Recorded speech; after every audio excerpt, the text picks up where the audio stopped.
Welcome to Firehouse Fishing Company. My name's David Varney, professional firefighter and your host. And in every one of our episodes, we'll be visiting firefighters from across the country to talk about our shared passion for firefighting and fishing. We're gonna drop right in, check out their firehouse, and then we're gonna head right out to their favorite fishing hole. If you like our show today, hit the subscribe button down below. But for right now, kick back and enjoy an episode of FFC.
Phoenix Fire Station 11. We're in the 2nd Battalion. Here's our new guy over here going to clean the bathrooms. As you can see, it's a pretty old, it's a historic station. It's been around, I think, since the 60s, maybe 70s. But it's had its wear and tear, as you can see, the walls and stuff. But this is like our memorial hallways. Stuff's been here for, these are guys that have all, this gentleman worked here when I first came on. He passed away. Sean Johnson was a young guy, was here for a long time on A shift. This is guy Randy Potts, died 1974, building down here on Van Buren, died in the line of duty. And then this is our all the gentlemen, or all the members that have died in line of duty in one way, shape, or form or another. And then obviously our homage to the 343 from 9/11. And we will have guys like make booters do station projects, or new guys, probationary firefighters. So we had a guy make that for us. All right. Yeah. This is a map of our first new area. So it gives us it's a purpose for engineers, can look for 100 blocks or look for streets. So we're a pretty busy station. We run on average probably 10 calls a shift per truck. We get our fair share of fire, we get our fair share of car wrecks, good wrecks, stuff like that, especially with the two major freeways right here. So here at Station 11, how many crews do you have here? We have two. We have an engine, or three essentially. Engine, a ladder, and then we have an ambulance. And right. Our ambo is, and the last quarter was the busiest ambulance in the city as far as calls and transports, calls for service transports. How many calls do they average, do you think? They're either up in it's not uncommon for them to run 15 to 20. Wow. Yeah. Our truck, the ladder, we're both running on average. We'll have our about 10. This place gets 10 out of you about every shift. We'll have days where we run 2 or 3, and we're up 5 times after midnight. We have days where we'll run 8. Like last shift, we ran like I think 17 up to about 10 p.m. and then we slept until 5 a.m. Right. So we get that probably more often than anything. But summer's coming. It's our busy time of year. I'm David. Nice to meet you. I guess someone recently told us or told me that, hey, it's one of the more premier or historic stations in the city just because of how old it is, and got a lot of really influential figures I think that have worked here, like Brunacini's son was a captain here on the ladder a long time ago. Had a lot of guys leave here and go on to be chiefs, be successful in other areas of the That's awesome. So, great experience down in this area. Yeah, I mean, you're going to get it. This is a great station to train. If you're a newer captain, firefighter, engineer, you want to get the experience. This is one of several places we have that you can come and get your hands dirty and go to work. All right.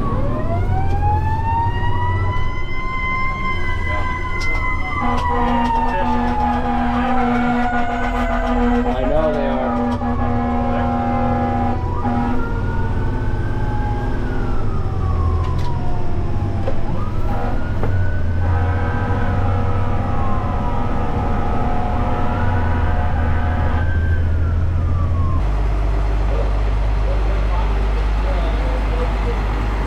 Welcome to City of Phoenix Fire Department. We're here with Josh Petruzzi of Station 11. And how long have you been with the department? I've been on for 17 years. Been a captain for 7. In that time, I've obviously seen quite a bit in your span here at Phoenix. That's so important. As one of the leaders here at the station, how do you have those conversations with your crew, or do you? What does that look like? We do have those conversations, man, and we've had guys that have gone through some stuff, and it's just a simple sit down and it's off. We need, and I know if I need anything, a simple text message or phone call goes out, and the boys are there. And then I think that they know that about me and my department guys, the captain on the ladder truck. I think all of us know that about each other. We're not afraid to have the hard conversations that we need to have. But man, here mostly it's pretty light. We work hard, we play hard, we have a good time together. I've seen that today. You guys are very tight. You have this tight camaraderie that's apparent on the calls and at the station, which is so important. You rely on each other every day. If I have to say one thing, if you notice something, man, just talk to somebody. Or say, hey, let's go down here, or let's go fishing, hey, let's go work out, or just a random phone call. And that was something that was kind of brought to my attention, just a phone call. Like, hey man, I need you. Checking on them. Or just check on somebody. And then whatever, I know we have in our organization, we have a resource called Fire Strong, where you can we have the peer counselors or whatever, they're people that work in the station with us every day. They're available for a phone call 24/7. And I'll be the one to admit, like I've used that system. I made the phone calls, hey man, I just need to rattle some stuff around in my old work cage. Get some stuff out and talk to somebody. And it doesn't make you less man. Listen to whatever you are. I think it's good. It's good to talk about some of this stuff. When that stuff comes up or starts to change your behaviors at home, start feeling detached, and I still feel like this. My wife's been one to tell, hey, you need to go train, or you need to go fishing. Get out of here. You see it. You see it at home. And I think it's a process, and it's something recognizes there that can happen. It helps there. You just got to reach out for it. And if I know one thing in the fire service, and we like that experience with people, and I know you can come back here in a year and we'll welcome you with open arms. I have no doubt if I can call that. So, thank you for your time. Well, thank you. Yeah. Appreciate it. Oh shit.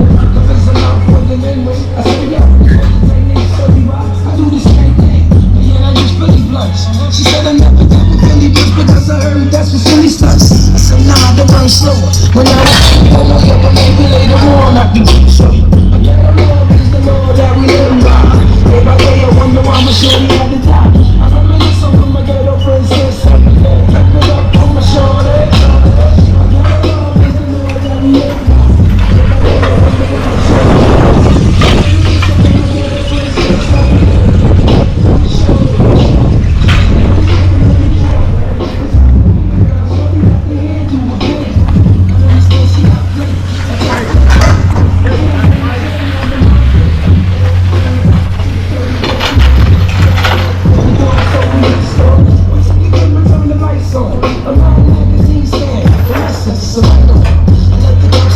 Day by day I wonder why my shorty had to die. She got cheese. She said, just do what you want. She said, I'm gonna beat the dog. I said, alright, well, I'm gonna roll his blunt. She came back with stretch pants and a ponytail and t-shirt. Hey, yo, fam, I got a tenderoni girl. We're sitting on the couch, smoking blunts.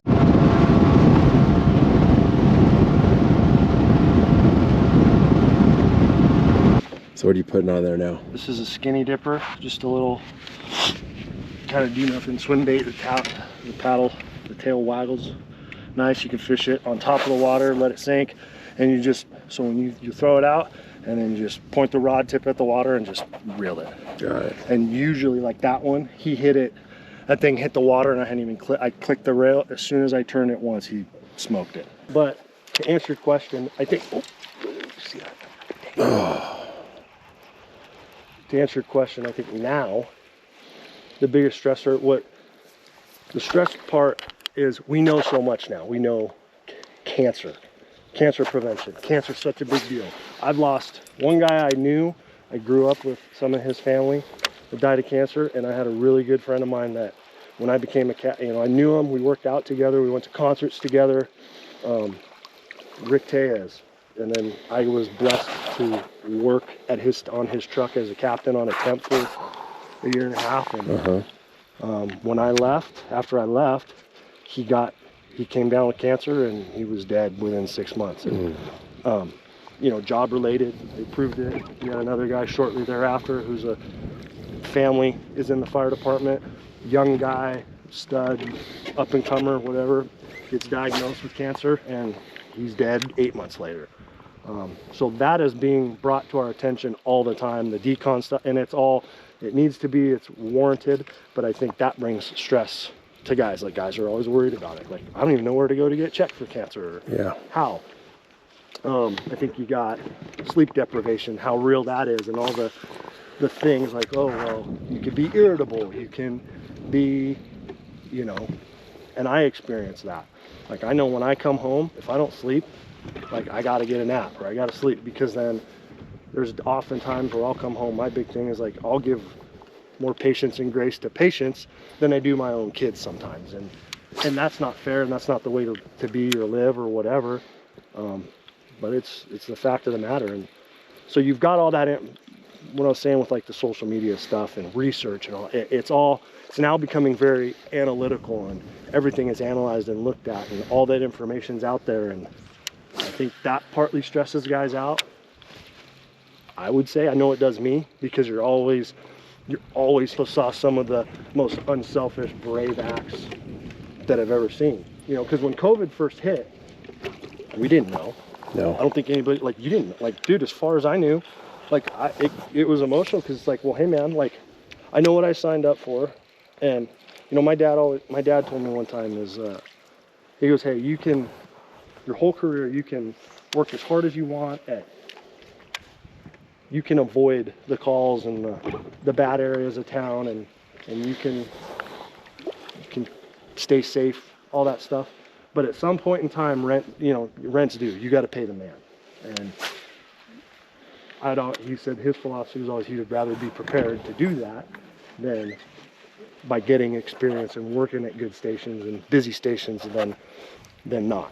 So be prepared with the experiences, prepare yourself for your career, so when the big one happens, whatever that may be, you're ready to go. But like when COVID hit, I remember, like, the first day. Here's one. Nice.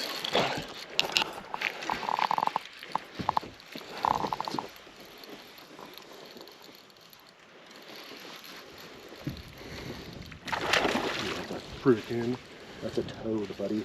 That might be one of my best fish I've ever caught here. You got it. Very nice. Good one. That's a big boy. Nice, very nice. Put that thing up there. Get this hook out of his gill. Yep, take good care of him there. Nice.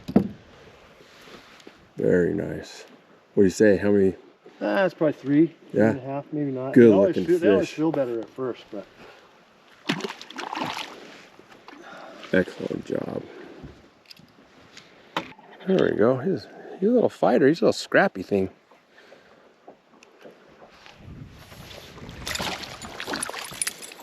There we go. heck yeah, dude. There we go, brother. You little scrappy thing. Perfect. Did he smash it? Yeah, he smashed the shit out. I saw him come after it. Oh, did you? Where'd he come out of? He came out, I just tossed in front of that bush, but he came out from an angle. He wasn't behind the tree. Out here? Yes.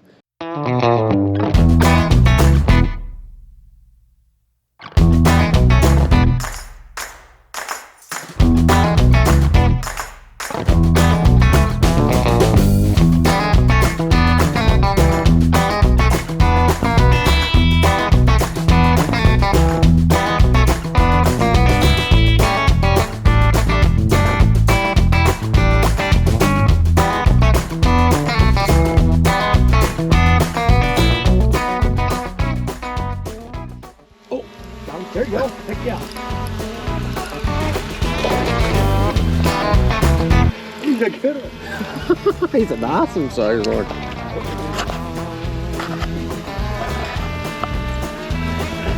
Yeah, buddy. You nailed that bad boy. Right on.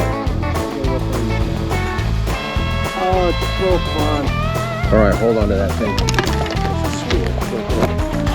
Show it up to the camera too there. All right, dude.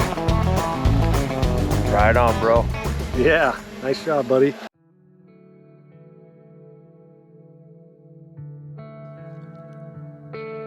I'd like to thank Captain Josh Petrucci and the men and women of the Phoenix Fire Department in Station 11.